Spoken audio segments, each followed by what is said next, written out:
Coreyemmah here, and after a while I have for you another video in English because for this topic it makes sense to me to make this video in English and not in my native language, not in Czech language. And it will be on the book Advanced Witchcraft by Edain McCoy. And I would like to talk about mainly the first chapter of this book for this video, and then I might create some kind of mini-series on it. I would like to talk a little bit about the book in general for the start, so if you are more interested in my prompts and notes that I wrote through the first chapter of this book, then skip in the video. I will make sure to link it below the video in the description box on which minute I'm actually starting to talk about the first chapter and my experience with it. First of all, on the beginning, so as some kind of introduction to this maybe series, I would like to introduce this book as something that I decided for on the beginning of the year 2019, and very quickly this book became my book of the year.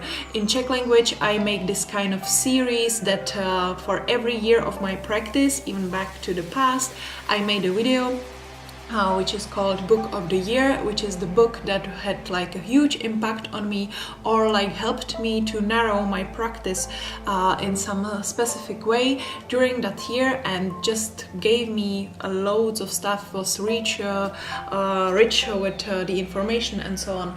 And by reading this book just from the beginning, I was sure that this is going to be my book for the year 2019, and so I was pretty excited about it. It's really hard to find books on advanced witchcraft. Most of the books that I found during last let's say 5 years, I've basically run through them.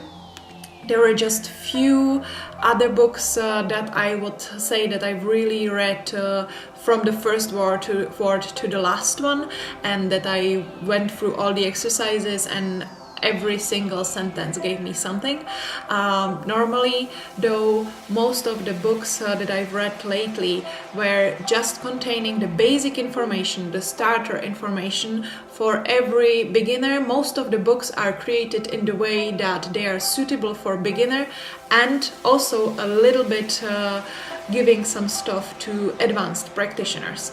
And so most of the books that I purchased lately were just about that, digging that little bit of information for people who are already advanced or intermediate or just on the path for a while and are just searching for something new, something different, something inspirational. And I can't say that about this book, because this book is one of those that really contains the right information, the stuff that I was searching for a while now. I found several really tiny books. Among them are some about the hedge witchcraft and so on, some books from pagan portals, which I can very recommend, and those are books that I can read within a day, but I really read word to word and are very enriching for my practice. But I didn't see anything this huge and anything going so much in depth in witchcraft in general.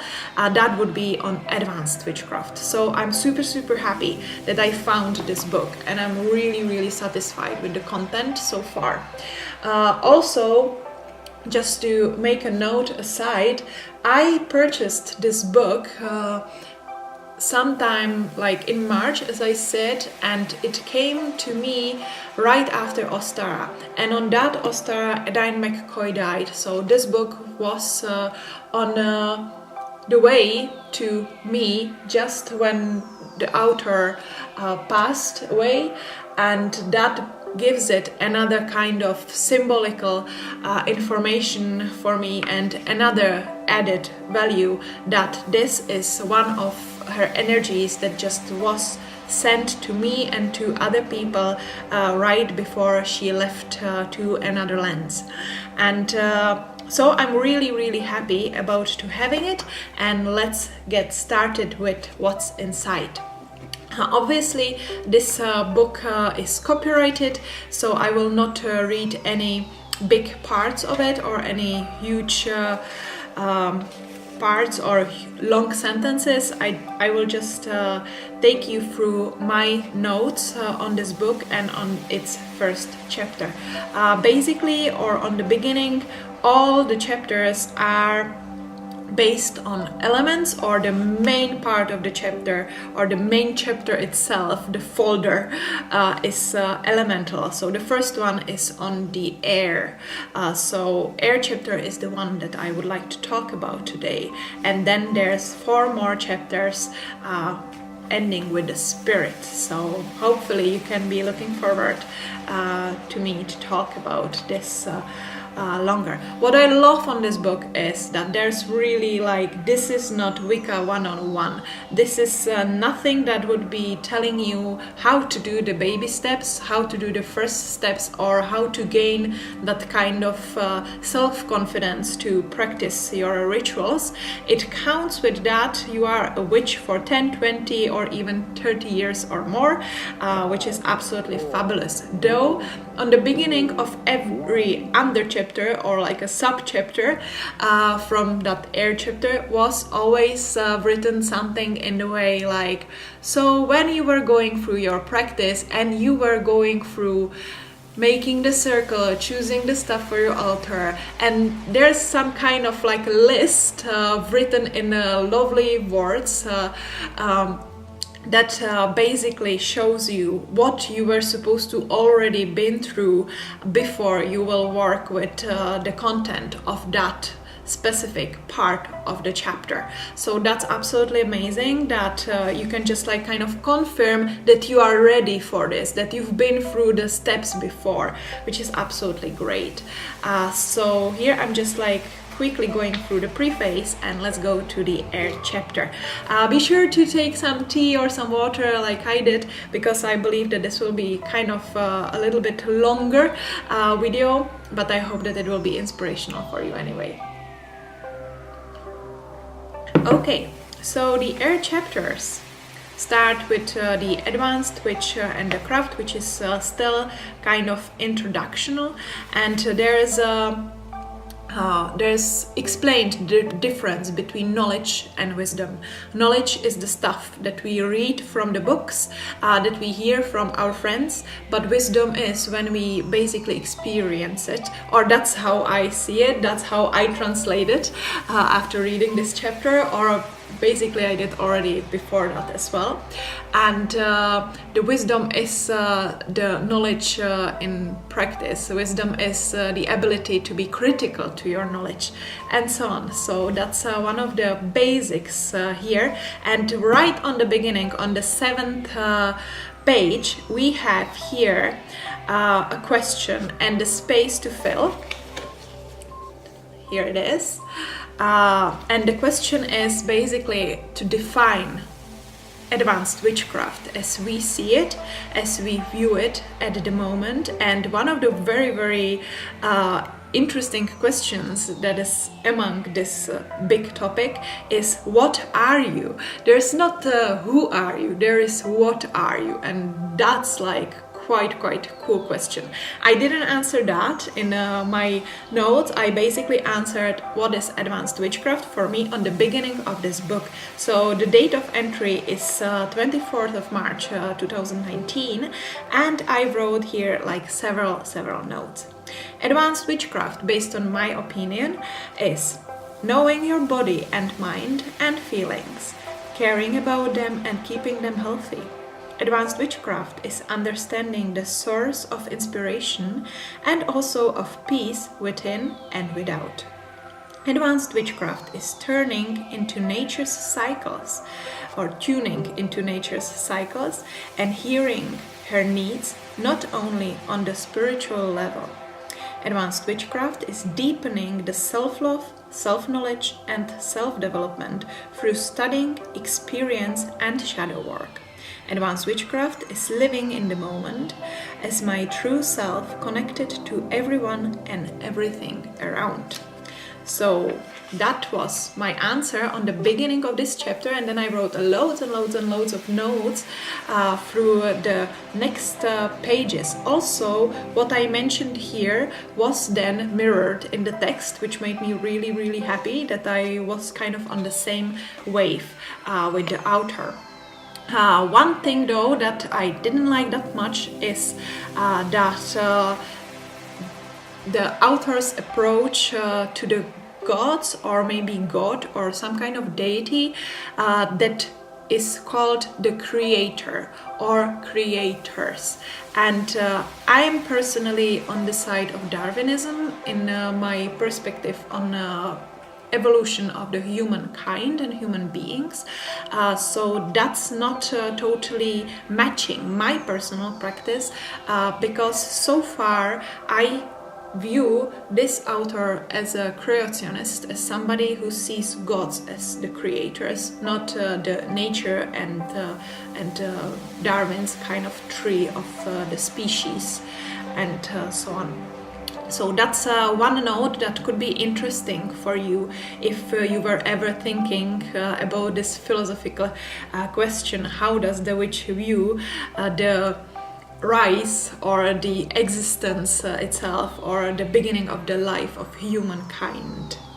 Also here, which is just a note on the side, is a little bit of talk about the gods of the big religious movements, which is Christianity, Judaism and Islam, and the gods are named here. And in Judaism it is not really polite to call their main god the name she's calling him, which I would prefer to be so written in a little bit different word or used in different name, but it's I guess a preference of every single person, and maybe the author isn't in or wasn't in contact with any people from Jewish community, so that's absolutely okay, I guess. Witchcraft is the path of self-responsible, one of the amazing sentences here. Sometimes it happens that some informations are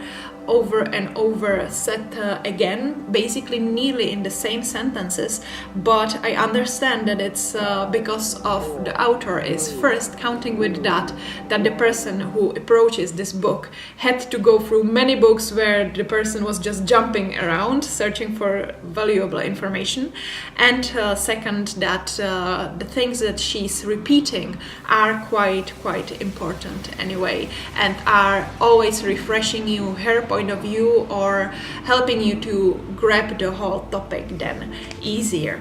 There's something on the 360 degrees thinking, which I view as a kind of objective way of looking on the situations, the ability of empathically see the situation from the perspective of another person, and which I find quite good, because I think that it helps to some kind of critical way of thinking.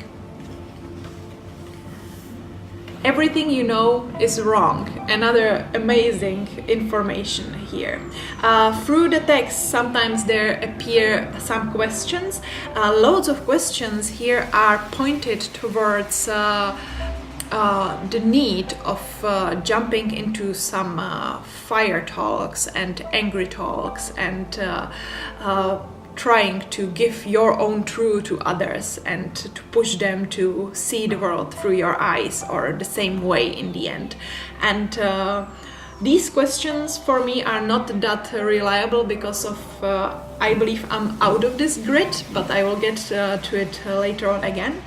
But I think they are really important to again think of that ability of viewing the world from another perspective than your own, always. And then here's a lovely motto.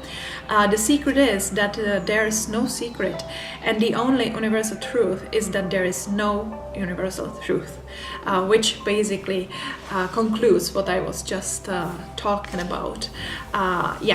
So there's loads of this kind of thinking things. I'm really curious about another chapter. What will it be all about? Because of this chapter prompt me into loads and loads of philosophical thinking.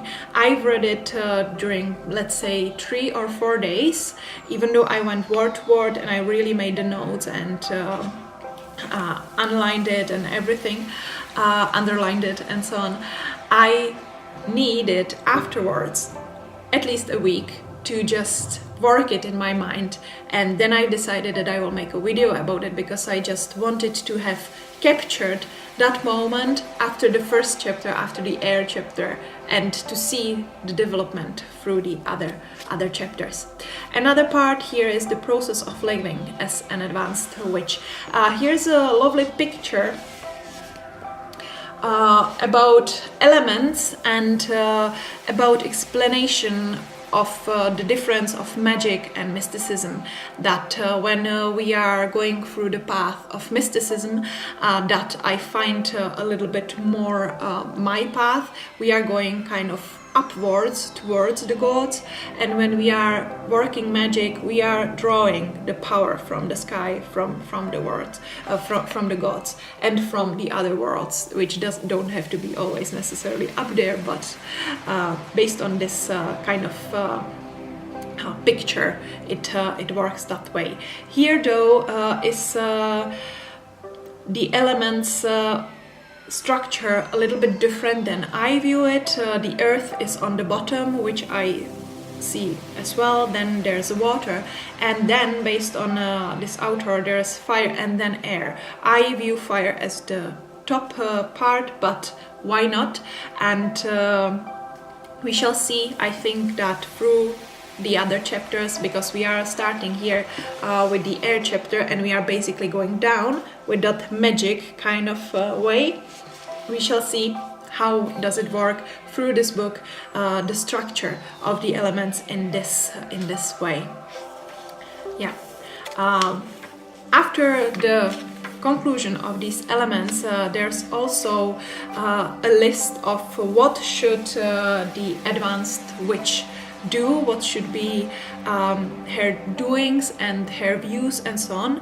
I will not read you all of them due to the copyright and due to that it's a quite a list, but one of them that I'm not matching in, I'm not fitting in, is that the advanced witch lives out of the broom closet, but doesn't fly her faith in the face of others. I totally agree with the other part, but I believe that at the moment I kind of live in the broom closet. I lived totally openly out of the broom closet.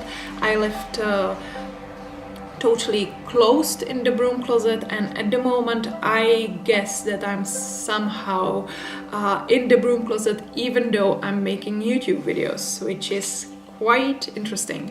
I'm broom closeting mainly for the job purposes, and I know loads of very experienced witches who keep their faith and their spirituality out of their life, out of their career and this kind of thing. So partly I keep it for myself as well. So broom closet was one of the things that I was thinking a lot about thanks to this chapter. Another part is the terror of the threshold, where it's a lovely lesson of Luke, which nicely puts together, or what I find in it, it's not exactly written there in these words, I find it as that combination of our talents creates the uniqueness of the being, because loads of talents that we have, someone else has as well, but the combination that we have is our own, and the level on which we are developing it is our own as well. And that's what makes us special, each and every single being of us. There's a little bit about path working, and we are reaching to Kabbalah Tree. And Kabbalistic Tree, I really like here the little list of common correspondences of the 22 paths on the Tree of the Life, which is really cool. There's like lovely correspondences of colors, tarot, animals and planets and elements, and that's like something really inspirational, brief, and really on point. I really like that. Though I have to say that the way of describing the Kabbalistic tree is probably like 57th way that I've seen during my practice. So Kabbalistic tree right in the moment is for me a little bit mixed. Usually all the authors agree on the beginning of the bottom part, which is the part that is the easiest for a human being to reach, and then there's more and more confusion as you go upper and upper to the crown, to the world on the top, which is right under the Ein of the way of the deity that is unreachable. So there's definitely a little bit extra on Kabbalah that I didn't see anywhere else, and that made me really, really happy, even though there's some stuff that is again a little bit confusing for me. I like in general that the book has a little bit of pictures that can help you to navigate through the ideas of the author. There's some prompts on visualizations, and then we are reaching the last part of this chapter, which is new initiations and new invocations. I really, really, really love this part. It was so inspirational for me. It gave me so much to think of and so much new stuff to try. There's a sub-chapter which is asking, are the deities real? And the author is talking here about that to feel the gods within, as I do a lot. I view gods a lot as archetypes, that's rather a knowledge. And the wisdom is to be able to develop the relationship with them as something outside. I have to say that I got from outside to inside archetypes. I was viewing gods as something outside on the beginning of my practice, and more and more and more I'm getting to that end that they are inside of us, that they don't exist without human being, which might sound horrible to some of you, but that's my path. That's how I'm walking at the moment on my way through the spirituality. So as within, so without. I'm at the moment a little bit far from that so without, and I was for that reason trying the different kinds of invocation that she's suggesting here in this book. There's an invocation on changing genders, which is quite cool. We can see it also in some kind of Norse mythology, that where you have the gods who changed the gender, or the spirits that are called Gidya or Godi, and I was just working with this right in the time, or I planned to work with this right in the time when I received this book, which was quite like a click, which was quite great. And then later on there's another invocation on using both genders together, so basically invocation of two gods together in one time, which is absolutely interesting, and I've never read about it before and it never came on my mind. So I kind of felt myself that if I will be a vessel for the gods from outside, not from the gods within, that I will just be a vessel for one of them, to have it like full charge, to have like full experience. But it is possible, definitely, to go with two deities together. Why not? It's quite a great idea. I tried it afterwards and it was very interesting experience. I plan to try it more often now. Another part is ritual drama, to invoke the whole ritual drama and play it and enjoy it, really to enjoy that role, not to just be some kind of medium talking as that possessed by the deity person. And the last one here is Archetype Groups, which is absolutely amazing. That is something that went for me very smoothly, while hence I'm quite connected to the archetypes, and that's kind of my jam. So in archetype groups, you are basically calling all the deities that are connected to some kind of archetype, some kind of symbol, some kind of thing that you want to contact with or connect with. It can be thunder, it can be love, it can be the dust that is flying here through my air and I'm catching it while talking to you. I found one more thing that I would like to try, and that came on my mind when I was writing down these invocation types into my Book of Shadows, and that's an invocation on Triple Goddess, but really experiencing her in those aspects, in those usually 3 aspects of the goddess, even though there are sometimes goddesses that are not Triple Goddess but have 2 faces and so on. So going through that kind of idea, I think, could be also quite interesting. And then on the end of this part of the chapter is a little bit about Gingerbread Cottage. So again, we are getting here into that huge experience with storytelling and fairy tales and poetry, and this kind of bardic part of the witchcraft that is also quite important, and also not that much of mine stuff. Even though I love to create poetry and love to create spells that are in a lovely rhythm, I'm not that much of a storyteller of the stories that already were invented, or I'm not that much of the catcher of archetypes in the storytellers. But that's just my thing, and maybe I should dig much deeper into it. Here are the lovely questions to ask yourself as you grow. Absolutely great list of 40 questions, I believe, 40 questions, which really help to narrow what is your practice about and what should you maybe a little bit focus on. I circled a few questions which were quite interesting for me.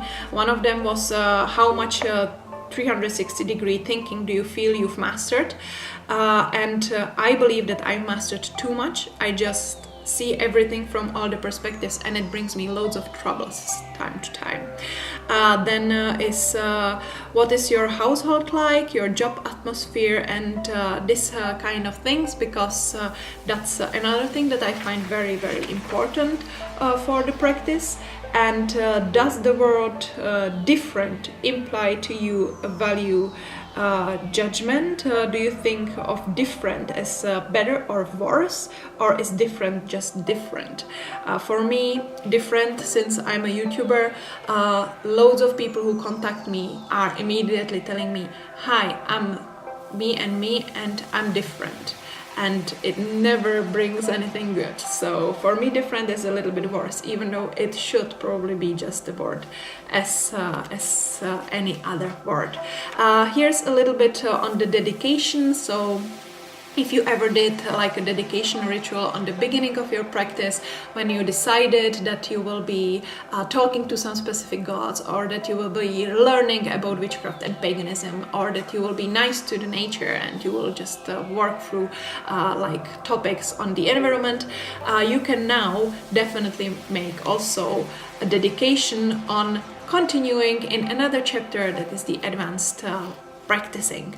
That is the stuff that is becoming your real practice after you finish basically the dedication and dedicated process towards first initiation, and then you are continuing by dedication to the advanced witchcraft, which might end with another kind of initiation to some other deeper mysteries. I have here loads and loads of notes here in the end of this chapter about if I'm actually a witch, if I'm not rather a philosopher, since I'm so much tuned into the archetypes rather than gods without, that I'm not that much invoking person. Rather, I do just simple evocations, most usually. And is my practice good enough? I think that that's one of the questions that most of us have at the moment when they get, when they reach the advanced witchcraft point, and especially when they kind of overreach that horizon, when there was long time no kind of inspiration except inspiring from inside, from yourself, from gods, from the nature as well, but all of that was just happening in you. There was no other human being who would put it into words for you. And then that practice might become a little bit shadowy or more self-concerned, and not that much feeling like enough because of you are just doing everything like you brush your teeth every day. So that's, I think, really important question that came to my mind when I opened or when I finished this chapter. And I was also connecting this with the way I'm celebrating the 8 Sabbats, because through the magic and shadow work and work with archetypes and work with gods, deities and the nature, I came in my life to the stage where I'm happy with my life for several years at the moment. And sometimes I'm even kind of scared to mess with magic and kind of make some kind of waves and destroy the comfort zone, which is though a very nice, clean and working comfort zone at the moment, in which I'm gaining some kind of strength, still receiving inspiration and living happy life. Hopefully not so much preparing myself for some disaster in the future, but just recognizing who I am and how do I exist in kind of inner peace. And so my rituals are mostly full of celebrating and full of thankful thoughts towards gods that my life, that I was so lucky that my life is so lovely at the moment and in last years, and also what I can see to the future, that it just continues in a really lovely way, rather than it would be magical, that it would be trying to change something, to fix something, to open some portals which I would need to research in and which I would need to go through as a through shadow work to change my life into something better. So I'm working on rather thankful celebrations for my life, and also for that the nature is still here for us as a human species.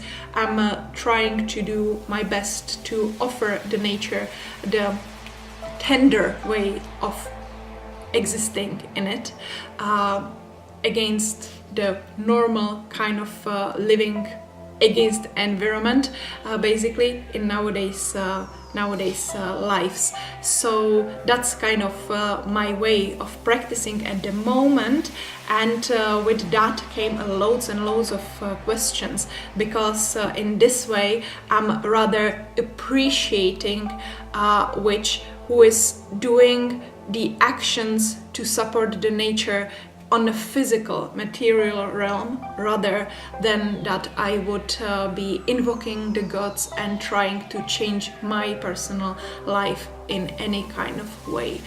So that brought me loads and loads of questions. Anyway, I hope that you enjoyed my talk on this first chapter of this absolutely amazing and inspirational book, and we shall see. I hope I will see you in another chapter, which is the fire chapter. See you soon, so.